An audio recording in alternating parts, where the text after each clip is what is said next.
السلام عليكم، مرحبا بكم في قناة يوميات نهاد. جبت لكم حدث شيق من مسلسل طيور المجروحة. تامر غادي يطرد أسيل من القصر وغادي تبقى غير مصدومة. نخليكم مع التفاصيل. نشوفو تامر وسمية جاو لعند كينان كيطمنوا عليه وكيقولوا له الحمد لله ملي انت بخير، ياك ما طراتش ليك شي حاجه مهم خايفانين عليه. وداك الساعه غادي نشوفوا ان تحسين عفوا ان كينان غيقول لهم انا بخير، ميليس هي اللي كدير عمليه. ومن بعد غادي نشوفوا مريم كتصل بالهاتف، يعني بتحسين. قال لها فين كنتي؟ قالت له انا جيت للمستشفى لان كينان تعرض لحادثه سير وجيت باش نطمن عليه نشوف واش هو بخير. قال لها اجي في حالك من داك المستشفى دابا؟ قالت له لا، ضروري خصني نشوفو كيفنا هو، ميمكنش نخليه هو في هاد الحاله. داك الساعه قال لها ما كتسمعيش الكلام ديالي، لكن مريم ما داتاش فيه، خلاتو كيهضر غير بوحدو وقالت له انا ما غاديش نجي للدار. داك الساعه تحسين مقلق بزاف كيف ما كنشوفوه في الصوره، ما عجبوش الحال وقال لها احسن من بعد وغادي نهضر معاك. داك الساعه نشوفو ان مريم وصلت للمستشفى وكتهضر مع الممرضه. قالت لها واش انتي من العائله ديال الناس اللي داروا حادثه؟ قالت لها بغيت نعرف كينان واش هو بخير. قالت لها مريم انا يعني مشوشه بزاف عليه. الممرضه قالت لها ان كينان بخير، وكاينه ميليس هي اللي في الغرفه ديال العمليات، يعني السيده اللي كانت مع كينان. تما مريم مشات كتقلب على كينان فين هو. من بعد ما عطاتها العنوان الممرضة على المكان الغرفة فين كاين كينان، داك الساعة نشوفو كينان واقف وهو كيستنى النتيجة العملية ميليس. مريم غتشوف كينان وغتقول الحمد لله انه بخير. من بعد كينان غادي يبقى يقول الام ديالو لتامر علاش تاخروا علينا، ما قالوا لنا حتى شي حاجه بخصوص الموضوع ديال ميليس. راه الطبيب مازال ما خرج من الغرفه ديال العمليات. وتما قال له تامر ما تقلقش، يمكن العمليه استغرقت ليهم شويه ديال الوقت. داك الساعه غنشوفوا ان الطبيب خارج من غرفه العمليات وغادي يسولو كينان. غادي يقول له كيف هي ميليس؟ قال له هي بخير مزيانه، ولكن دابا غادي نديرو شي تحاليل عاد غادي نكتشفوا انها واش هي بخير ولا لا. داك الساعه غنشوفوا ان ميليس دايزين بها حدا كينان شافها، بدا كيقول انا اللي تسببت ليها في هذه الحاله اللي هي فيها، وبقى كيلوم في راسو. ومن بعد تامر بدا كيقول لكينان عافاك غير صبر كلشي دابا يفوت. من بعد مريم غتكون خارجه في حاله من المستشفى ويدخل تحسين غيلقاها تما، يقول لها علاش ما جيتيش؟ اش كتستناي هنا؟ واش جيتي تشوفي واحد الراجل اللي ما كيعني لك حتى شي حاجه؟ انا هو الزوج ديالك وانا اللي خصك تقلبي عليا فين انا. بقات هي غير كتشوف فيه وبقى شاده من دراعها وكيحاول يجي يخرجها من داك المستشفى بالقوه، وهي بقات كتشوف فيه وكتقول له حيد مني لان بقى كيعاملها معامله خايبه. وداك الوقت هو كيغوت عليها وكيقول لها ما تعاوديش ديري شي حاجه بحال هكذا، وشاده من دراعها. كينان غادي يجي وغادي يشوف داك المشهد ان تحسين كيجر يعني زوجة ديالو من يديه، وبقى كيقول ليها صافيه لا فحالنا يلا فحالنا. كينان عيط على تحسين وقال له شنو جيتي باش تشوفني؟ جيتي تطمن عليا؟ قال له بغيت نطمن عليك كيف هي الحاله ديالك واش انت بخير. ديك الساعه بقات مريم غير كتشوف فيهم بجوج وقالت لتحسين يلا زيد نمشيو فحالنا من هنا، ما عندنا علاش نبقاو في المستشفى. داك الساعه هيقول له واش انت بخير؟ هيقول له انا بخير، لكن ميليس هي اللي مضروره. تما تصدم تحسين، قال له ميليس؟ علاش ميليس كانت معاك في وقت ديال الحادثه؟ قال له كانت معايا، وانت اش دخلك في هادشي؟ تما كينان غادي يقول لهم سيروا حالكم عليا من هاد المستشفى، ما بغيتش نشوف الوجوه ديالكم، يلا سيروا جيتو تشوفوا فيا، سحب لك انا موت لكن انا ما موتش، انا مازال حي. صافي بقى هكداك كينان غير كيشوف مريم وهو كيتألم. من بعد غنشوفو كينان جا جلس في البلاصه د الانتظار كينتظر باش يعيطوا عليه يشوف ميليس. شويه غتبقى تصبر فيه الام ديالو غتقول له عافاك ولدي غير صبر. دابا نشوفو ميليس راه ما بقاش بزاف وغادي يخرج الطبيب من غرفه العمليات.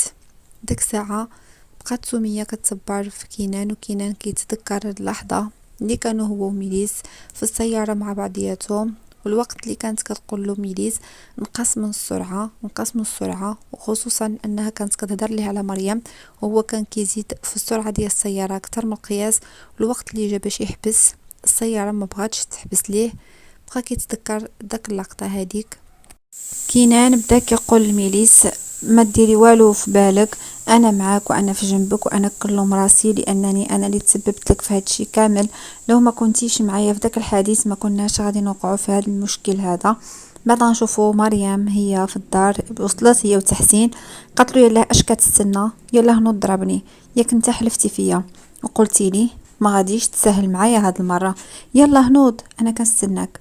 بقات داك الساعه كتستفز في تحسين، ولكن تحسين بدا كيشوف فيها هو مقلق بزاف لانه ما ناويش كاع يضربها، ما باغيش يتعامل معها معامله خايبه باش يكسبها لعندو. داك الوقت هذاك غادي تبقى هي تقول له يلا اش كتستنى، يلا نوض انت مسانس كدير ليا هكذا. بدا كيقول لها ما تصرفيش معايا تصرفات خايبه وعارفه راسك اش كتقولي. اما تامر غادي نشوفوه كيشوف في الدفتر ديال الذكريات او المذكره ديال الزوجه ديالو جوليا، وبقى كيقول انا ظلمت جوليا. جوليا ما دارت حتى شي حاجه خايبه، عمرها ما كانت كتفكر انها تخوني، علاش تصرفت معها هكذاك. بدا كيقول اسيل ضحكت عليا، وبقى كيتساءل مع راسو كيقول انا غبيت لهاد الدرجه تخليت انها تضحك عليا. مهم تامر هكذا ودخلت جوليا وشافته وعرفته انه قرا داك الدفتر الذكريات، بدات كتبتسم، فرحت بزاف لان الخطه ديالها نجحت، وشافت المذكرات ديالو كاينه حداه محطوطه. داك الساعه قالت شفت الدفتر ديال المذكرات ديالي حداك، واش قريتي شي حاجه ممكن انك تفهمني وتعاود ليا شنو كاين، ممكن نسترجع الذاكره ديالي. تامر غنشوفو غيشد اليد ديال جوليا وغادي يقول لها سمحي لي بزاف الزوجه ديالي، غادي يشد ليها في يديها كيف ما كنشوفو في الصوره، ومن بعد غادي يبوس ليها يديها وغادي يقول لها اسمح لي بزاف لانني كنت كنتعامل معاك معامله خايبه. من بعد كينان غيجي عند الطبيب كيجري، غادي يقول له كيفنا هي الحاله ديال ميليس، واش هي مزيانه. قال له حنا درنا تحاليل ودابا شويه غادي يبانوا النتائج ديال التحاليل، ما تقلق ما حتى شي حاجه كلشي غادي يبان دابا شويه. داك الساعه غادي نشوفوا ان سميه كتقول له شنو كاين واش كاين شي جديد. قال لهم ما تقلقوش كلشي غادي يبان غير دابا شويه، لان كاين شي اخبار سيئه ولكن ما نقدر نقول لكم والو الا اننا نتاكدوا من الاخبار. من بعد كينان غادي يدخل لعند ميليس هو وسمية باش يشوفوها كيفنا هي. ميليس غادي تكون فرحانه لان كينان كاين معاها. قالوا لها واش انتي مرتاحه ما كتحسيش بلوجع. قالت لهم الحمد لله هو اننا نجينا بجوج بينا من الموت والحمد لله ان كينان بخير. قال لها كينان الا كنتي ما مشيتيش معايا ما كنتيش غادي يوقع لك هذا المشكل اللي انتي فيه دابا. ديك ساعه سميه قالت لها كنتمنى انك تشافي بسرعه وتنوضي وتوقفي على رجليك بسرعه. قالت لهم ميليس انا الحمد لله بخير وحاسه براسي مزيانه بزاف. بقات كتشوف فيها سميه ومن بعد غادي نشوفوا ميليس كتالم جاها شي وجع وبقات هكذا كتالم شويه. غادي نشوفوا ان سميه قالت لهم انا غادي نخرج نشوف الطبيب واش بانوا النتائج ديال التحاليل ولا مازال. بغات سميه تاكد من التحاليل باش يشوفوا شنو كاين في الجديد في الحاله ديال ميليس غتبقى غير هي وكينان، وهادشي هذا اللي كانت باغا، هي باغا تقرب منه وتكون قريبه عليه وتحاول انها تكسبه لعندها وتخليه يبغيها. من بعد ميليس غتشد في اليد ديال كينان وغتبقى هكذاك شاده ليه في يديه، هو غيتصدم غيشوف فيها بنظرات غريبه. قالت له الحمد لله انك انت بخير.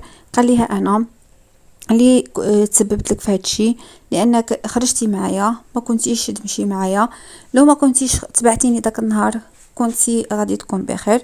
قالت له ميليس حتى لو اضطر الامر ورجعنا للوراء غادي نعاودو وغادي نمشي معاك ما نخليكش بوحدك.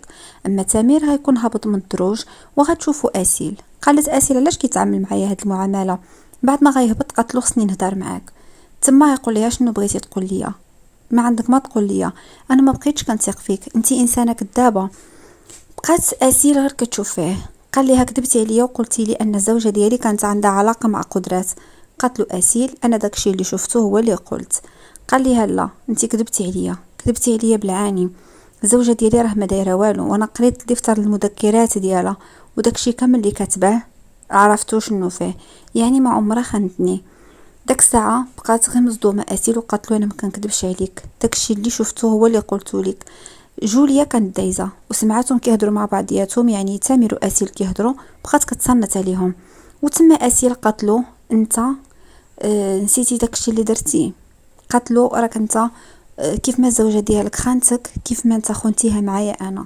داك الوقيته بقات هي غير كتشوف فيهم. وطبعا اسيل بدات كتوضح لتامر انه كيعامله معامله خايبه، معامله قبيحه. وسمعات جوليا، ولكن الصدمه ديال جوليا هي ملي غادي تعرف ان اسيل قالت لتامر باللي خانه معاها. وبقات اسيل غير مصدومه. قال لها ندمت على النهار اللي عرفتك فيه، والنهار اللي شفتك فيه في هاد الدار، والنهار اللي ثقتك وثقت بكلامك. ومن بعد قالت له اسيل انت نسيتي كل شيء داكشي اللي درتي. قال لها انا نسيت كل شيء لانك انت انسانه كذابه. قال لها خصك تجمعي حوايجك دابا وتمشي في حالك من هنا، يلا جمعي الاغراض ديالك وسير في حالك، ما بغيتش نشوفك. داك الساعه غتدخل جوليا ملي سمعتهم كيهضروا هكذاك. جوليا بقات كتشوف في اسيل لانها خايفه اسيل تفتحها يكون عندها شي دليل. ومن بعد غنشوفوا مريم اللي هي غير كتفكر شنو وقع لكينان. بدات كتقول اكيد ان كينان كان غادي يكون فاقد الحياه ديالو، كان غادي يموت لو ما كانش يعني انجا. مهم بقات هكذا غير كتسائل مع راسها. من بعد غتمشي لعند تحسين غتقول له بغيت نهضر معاك في واحد الموضوع. قال لها شنو هو؟ قالت ليه واش انت عندك علاقه بهاد الحادثه السير اللي طرات لكينان وميليس؟